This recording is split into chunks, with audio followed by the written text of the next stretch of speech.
We are on the road to Oregon to pick up the boat, and we stopped at one of my favorite places to eat. It's a burger place called Killer Burger. Have you been here before, Holly? No. What are your expectations? It's gonna be a burger. Killer Burger. It's like 30 minutes out of the way, so it better be a killer burger. She exaggerates like crazy. It's like 10 minutes out of the way.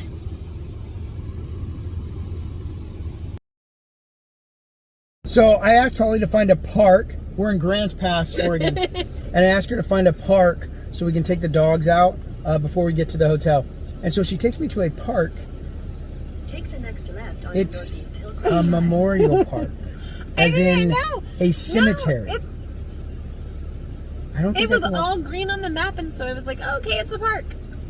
No, but here, that's not the craziest thing. This is the craziest thing. Can you guys see this? There's a barbed wire fence. Does anybody notice anything particularly odd about this barbed wire fence? Anybody? Well, if you can't, I will tell you. The barbed wire is facing in. Okay, if you wanted to keep people out, the barbed wire would be facing out to stop them from coming in. But this barbed wire is facing in to prevent people from climbing out. Maybe it's because once you come in, you never leave. I think these guys are prepping for the zombie apocalypse. Maybe? Maybe. Maybe. Big pramping. Let's make a video. Sorry, Holly had to get herself all put together. Oh, I look so put together. Well, you tried. That's the important part. So we are driving back from Oregon right now. We had to go all the way down to Grants Pass to pick up the boat for Boating for Heroes. We do a big salmon for soldiers fishing derby here next month, and so a couple years ago. That's our sunshade that we're trying to. It's my gum wrapper. We're a high-tech technology company here. We're using the Trident gum wrapper to block the sun from creating a sun haze. Just try. No. It's fine. Everything's fine.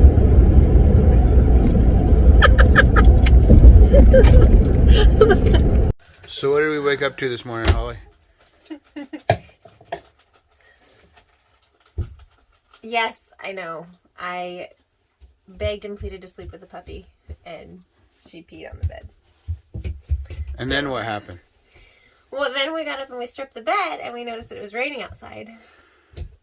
And it's like July 15th? Yeah. Yeah. And all my lighting fixture boxes were scattered around outside because I was messing with them yesterday. That's my life right now. So, 6 in the morning, you get up,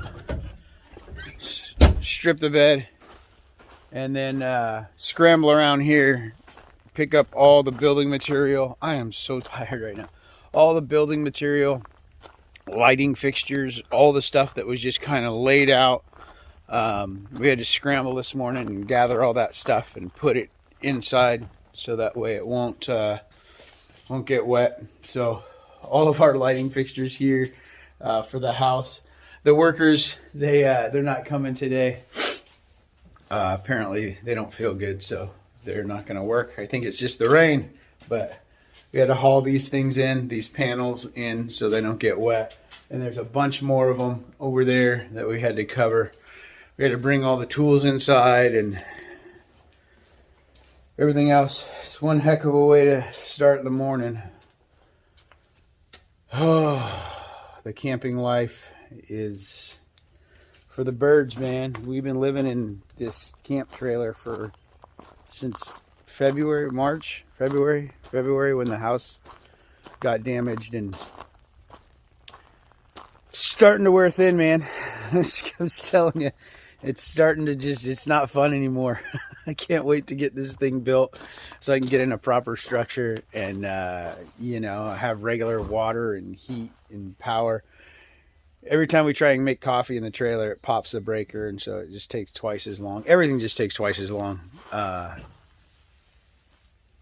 Living like this, you know, I mean, everything's just kind of scattered in boxes and stored. And I mean, I'm going to show you guys, it's a hot mess. Like, that's all of our stuff right there. You know, we had to gather it all up and stash it all in here, and just very limited space. So we will be really, really happy when we can move into a proper home. We've been kind of living this camp nomad life since March. Yeah, so I'll be happy to be done with it. Okay, so Friday update. Aaron's birthday was back in June, on June 13th, and I went ahead and got him a Rad Rover electric bike so that we can have it behind the van when we go on his book tour and when we travel across country. So I am going to attempt to put it together, and we'll see how it goes. He's over there. I don't know if you guys can see him or not. So let's see. You see those boards in the woods? He's out, there's his head. Can you see him?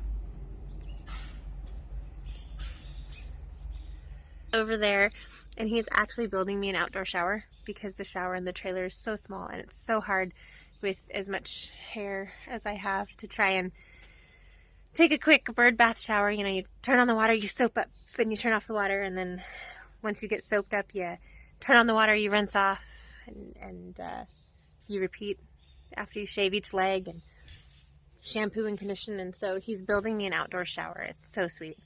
Yeah, so I'm going to attempt to put together this bike for him, and hopefully I'll have video later of him riding it.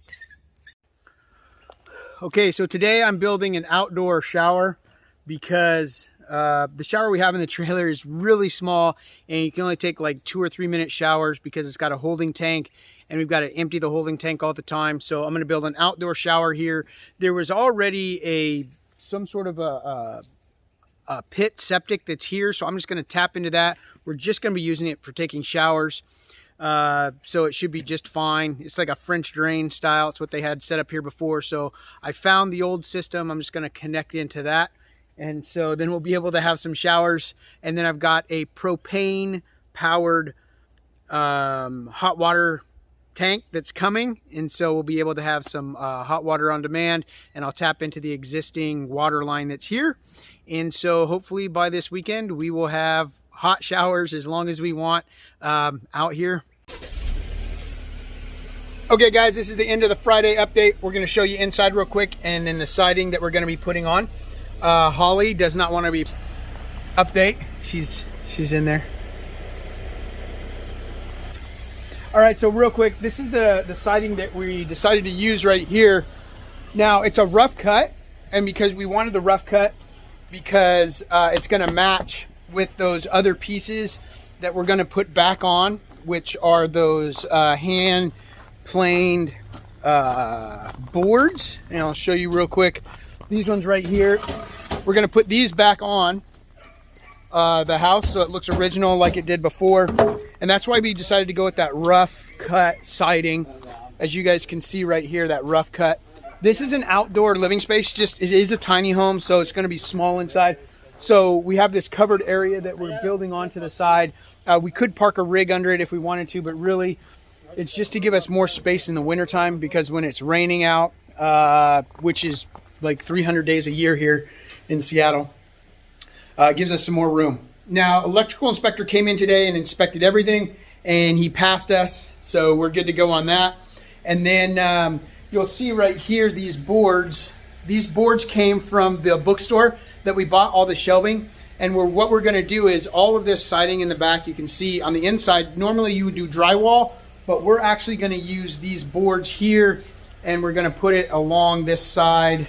So you'll have that really cool wood look inside, and you'll still be able to see these original logs that were part of the original construction. You'll be able to see those. And then down below, we'll have the boards. And we might do drywall up above. We haven't decided what we want to do there, or we might just do the whole thing all the way up. So that's what we've got going on today, guys. Today's a much better day than yesterday. I've been working on a couple projects, so you'll see a little bit of those in here, but I'll show you the full time-lapse video another day. All right.